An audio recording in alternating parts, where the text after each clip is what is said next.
أعوذ بالله من الشيطان الرجيم. بسم الله الرحمن الرحيم.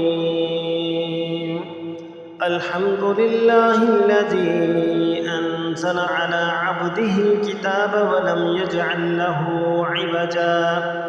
قيما لينذر بأسا شديدا من لدنه ويبشر المؤمنين الذين يعملون الصالحات أن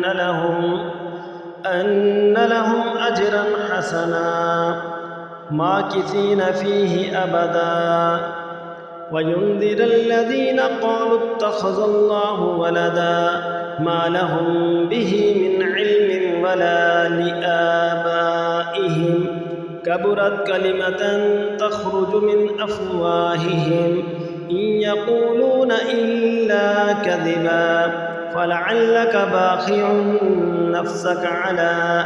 آثارهم إن لم يؤمنوا بهذا الحديث أسفا إنا جعلنا ما على الأرض زينة لها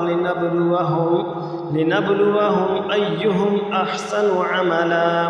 وإنا لجاعلون ما عليها سعيدا جرزا أم حسبت أن أصحاب الكهف والرقيم كانوا من آياتنا عجبا